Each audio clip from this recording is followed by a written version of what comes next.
കഴിഞ്ഞ ദിവസമാണ് നമ്മുടെയൊക്കെ പ്രിയപ്പെട്ട നടൻ ശ്രീനിവാസൻ മരണപ്പെട്ടത്. ശ്രീനിവാസന്റെ മരണവുമായി ബന്ധപ്പെട്ട് ഏറ്റവും കൂടുതൽ തെറി കേൾക്കുന്ന ഒരാൾ ജയറാമാണെന്ന് ഞാൻ പറഞ്ഞാൽ നിങ്ങൾ വിശ്വസിക്കുമോ? വിശ്വസിച്ചാലും ഇല്ലെങ്കിലും അതാണ് സത്യം. അല്പം മുമ്പ് ഇൻസ്റ്റഗ്രാമിൽ ഞാൻ കണ്ട ഒരു പോസ്റ്റിന്റെ ക്യാപ്ഷൻ ഇത്തരത്തിലാണ്: ഇങ്ങനെ ഒരു തറ കുടുംബത്തെ ഞാൻ കണ്ടിട്ടില്ല എന്നാണ് ക്യാപ്ഷൻ നൽകിയിരിക്കുന്നത്. അതിന്റെ ഒപ്പം ജയറാമിന്റെയും അദ്ദേഹത്തിന്റെ കുടുംബത്തിന്റെയും ഫോട്ടോയും വെച്ചിരിക്കുന്നു. എന്നിട്ട് ആ പോസ്റ്റിൽ തന്നെ എഴുതിയിരിക്കുന്നു: കൂടെ അഭിനയിച്ച ഒരാൾ മരിച്ചിട്ട് പോലും തിരിഞ്ഞു നോക്കാൻ പോലും പറ്റാത്ത രീതിയിൽ എന്ത് തിരക്കാണ് ഇയാൾക്ക്, വന്ന വഴി ഒരിക്കലും ജയറാം മറക്കരുത്. ഇങ്ങനെയൊക്കെ ആ പോസ്റ്റിൽ എഴുതി ചേർത്തിരിക്കുന്നത്. അതിന് താഴെയുള്ള കമന്റ് ആണ് അതിലും ഭീകരം.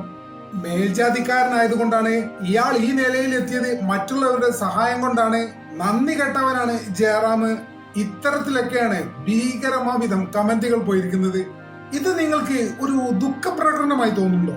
എന്നാൽ ഒരിക്കലും അങ്ങനെ നിങ്ങൾ ഇതിനെ കാണരുത്. ഇതൊരു ദുഃഖപ്രകടനമേ അല്ല. ഇത് ഒരാളുടെ മരണത്തെ ആയുധമാക്കി നടത്തുന്ന ആൾക്കൂട്ട ഭീകരതയാണ്. അല്ലെങ്കിലും ദുഃഖം പ്രദർശിപ്പിക്കാനുള്ള ബാധ്യത ആർക്കാണുള്ളത്? ആർക്കുമില്ല. അനുശോചനം അറിയിക്കാൻ വരാത്തവന് സ്നേഹമില്ല, ക്യാമറക്ക് മുന്നിൽ കരയാത്തവന് നന്ദിയില്ല. ഇങ്ങനെ ദുഃഖത്തിന് നിയമം ഉണ്ടാക്കി വെച്ചവരാണ് മറ്റുള്ള ആളുകളുടെ സ്വകാര്യ ജീവിതത്തിലേക്ക് കടന്നു കയറുന്നത്. ജയറാമിന്റെയും കുടുംബത്തിന്റെയും ഫോട്ടോ അപ്ലോഡ് ചെയ്തിട്ട് അതിന് താഴെ തറ കുടുംബം എന്ന് പറയുന്നത് വിമർശനമല്ല, അത് മരിച്ച ഒരാളെ ആദരിക്കുന്നു എന്ന പേരിൽ നടക്കുന്ന, ജീവിച്ചിരിക്കുന്ന മറ്റൊരാളുടെ മാനവും സുരക്ഷയും മാനസികാവസ്ഥയും തകർക്കുന്ന പ്രവൃത്തിയാണ്. അതിൽ തന്നെ മേൽജാതിക്കാരൻ ആയതുകൊണ്ടാണ് എന്ന വാദം അതൊരു വിമർശനം പോലും അല്ല, അത് വെളിച്ചത്തിൽ പറയുന്ന വിദ്വേഷമാണ്.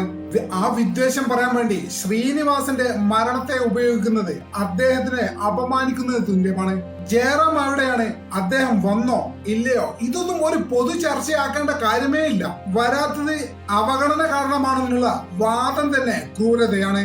ആരോഗ്യം, മാനസികാവസ്ഥ, സ്വകാര്യമായ സാഹചര്യങ്ങൾ, അങ്ങനെ പല കാരണങ്ങളുണ്ടാകാം അദ്ദേഹം വരാതിരിക്കാൻ. ഒരാൾ എവിടെ, എങ്ങനെ, ഏത് രീതിയിൽ ദുഃഖിക്കുന്നു എന്നതൊക്കെ അയാളുടെ മാത്രം സ്വകാര്യതയാണ്. ഓർക്കുക, അയാളുടെ മാത്രം സ്വകാര്യത. ഇതിലൊക്കെ കയറി വിധി പറയാൻ ഇവർക്കൊക്കെ ആരാണ് അവകാശം കൊടുത്തത്? മരണപ്പെട്ട ശ്രീനിവാസനോടുള്ള സ്നേഹം പൊതുസമൂഹത്തിന്റെ മുന്നിൽ കഷ്ടപ്പെട്ട് തെളിയിക്കേണ്ട ബാധ്യത ജയറാമിനില്ല, അദ്ദേഹത്തിന്റെ കുടുംബത്തിനുമില്ല, ഒരിക്കലുമില്ല. അതുകൊണ്ട് തന്നെ ഇത്തരം വൃത്തികേടുകൾ പറയുന്നത് ഉടൻ തന്നെ ദയവായി അവസാനിപ്പിക്കുക. നമ്മളെ 1-ാം ക്ലാസ്സിൽ പഠിപ്പിച്ച ടീച്ചറെ നമ്മൾ ഇന്ന് ഓർക്കുന്നുണ്ടോ? നമ്മളെ 10-ാം ക്ലാസ്സിൽ പഠിപ്പിച്ച ടീച്ചറെ നമ്മൾ ഇന്ന് ഓർക്കുന്നുണ്ടോ? നമുക്ക് ആദ്യമായിട്ട് ശമ്പളം തന്ന വ്യക്തിയെ നമ്മൾ ഓർക്കുന്നുണ്ടോ? അവരൊക്കെ ജീവിച്ചിരിപ്പുണ്ടോ? അവരൊക്കെ മരിച്ചുപോയോ? അവരൊക്കെ ജീവിതത്തിൽ ഏതെങ്കിലും രീതിയിലുള്ള കഷ്ടപ്പാടുകൾ അനുഭവിക്കുന്നുണ്ടോ? ഒരു കണ്ണാടിയിൽ നോക്കി നാം നമ്മോട് തന്നെ ചോദിക്കേണ്ട ഒരു ചോദ്യമാണത്. നമ്മൾ പോലും നമ്മുടെ പല കാര്യങ്ങളിലും പെർഫെക്റ്റ് അല്ല. എന്നിട്ടാണ് നമ്മൾ സമൂഹത്തിൽ മാന്യമായി ജീവിക്കുന്ന ഒരു കുടുംബത്തിനെ അപമാനിക്കാൻ നടക്കുന്നത്. ദയവായി ഇത്തരം നീച പ്രവൃത്തിയിൽ നിന്ന് പ്രിയപ്പെട്ടവർ മാറി നിൽക്കുക, അകന്നു നിൽക്കുക. ജയറാമിന് അദ്ദേഹത്തിന്റെ സ്വകാര്യത അനുവദിച്ചു കൊടുക്കുക. ദയവായി അതിൽ കയറി ഇടപെടാതിരിക്കുക.